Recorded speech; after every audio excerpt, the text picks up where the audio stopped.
Taste the Daily. Thoothukudi மாவட்டம் நெடுங்குளம் கிராம மக்கள் கல்குவாரிக்கு எதிர்ப்பு தெரிவித்து சாத்தான்குளம் வட்டாட்சியர் அலுவலகத்தில் திரண்டு 8 மணி நேரத்திற்கும் மேலாக போராட்டம் நடத்தினர். நெடுங்குளம் கிராமம் வேலன் புதுக்குளம் அருகே புதிதாக கல்குவாரி அமைக்க அரசு அனுமதி அளித்த நிலையில் இந்த கல்குவாரிக்கு எதிர்ப்பு தெரிவித்து மக்கள் பலமுறை மனுக்கள் கொடுத்தும் போராட்டங்கள் நடத்தியும் வருகின்றனர். இந்நிலையில் வேலன் புதுக்குளம் கிராம மக்கள் 100க்கும் மேற்பட்டோர் சாத்தான்குளம் வட்டாட்சியர் அலுவலகத்தில் திரண்டு குடும்ப அட்டைகளை வீசி தர்ணாவில் ஈடுபட்டனர். 8 மணி நேரத்திற்கும் மேலாக போராடிய மக்களிடம் அதிகாரிகள் பேச்சுவார்த்தை நடத்தாமல் அலட்சியம் காட்டியது ஸ்டாலின் ஆட்சியில் மக்களின் போராட்டங்களுக்கு மதிப்பில்லை என்பதற்கான சான்றாக உள்ளதாக மக்கள் ஆதங்கம் தெரிவிக்கின்றனர். சென்னை அம்பத்தூரில் வணிக வரித்துறையினரை கண்டித்து சிறு கடை வியாபாரிகள் மற்றும் வணிகர் சங்கத்தினர் சாலை மறியலில் ஈடுபட்டனர். அம்பத்தூர் அடுத்த சூரப்பட்டு பகுதியில் வரி வசூல் என்ற பெயரில் சிறு கடை வியாபாரிகள் மற்றும் வணிகர்களை அதிகாரிகள் அச்சுறுத்தி 50,000 ரூபாய் வரை டார்கெட் என கூறுவதாக குற்றச்சாட்டு எழுந்துள்ளது. இதனை கண்டித்து வணிகர் சங்கத்தினர் சாலை மறியலில் ஈடுபட்டனர். இதனையடுத்து அங்கு வந்த அம்பத்தூர் காவல்துறையினர் போராட்டத்தில் ஈடுபட்டவர்களை கைது செய்ய முயன்றதால் பரபரப்பு ஏற்பட்டது. சென்னை நுங்கம்பாக்கத்தில் உள்ள அமலாக்கத்துறை அலுவலகத்தில் கனிம வள ஊழல் தொடர்பாக குற்றம் சாட்டப்பட்ட அமைச்சர் பொன்முடியிடம் 8 மணி நேரமாக விசாரணை நடைபெற்றது.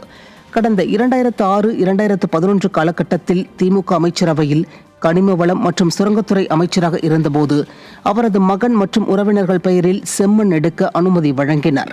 மேலும் அனுமதிக்கப்பட்ட அளவை மீறி மண் அள்ளியதாகவும் அதன் மூலம் அரசுக்கு 28,46,40,600 ரூபாய் இழப்பு ஏற்படுத்தியதாகவும் பொன்முடி உள்ளிட்ட 8 பேர் மீது குற்றம் சாட்டப்பட்டது.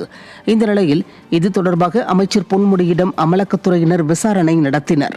மக்கள் விரோத ஸ்டாலின் ஆட்சியில் அமைச்சர்கள் மக்கள் பணிகள் ஆற்றுவதை விட ஊழல் குற்றச்சாட்டுகளுக்கு ஆஜராகுவதிலேயே நேரம் சரியாக இருக்கிறதென மக்கள் குற்றம் சாட்டுகின்றனர்.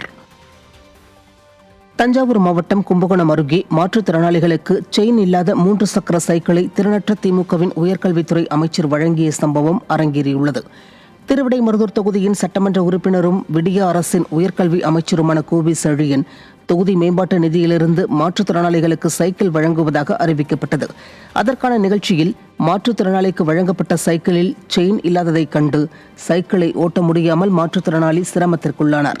கலெக்ஷன், கமிஷன், கரப்ஷன் என்ற கொள்கையை கொண்ட திமுகவினர் ஏனோ தானோவென்று நலத்திட்ட பணிகளை செய்வதாக பொதுமக்கள் குற்றம் சாட்டுகின்றனர். சென்னை ஆலந்தூரில் ரேஷன் கடைகளில் அரிசி தட்டுப்பாடு நிலவுவதாக அதிகாரி கூறிய வீடியோ பரபரப்பை ஏற்படுத்தியுள்ளது.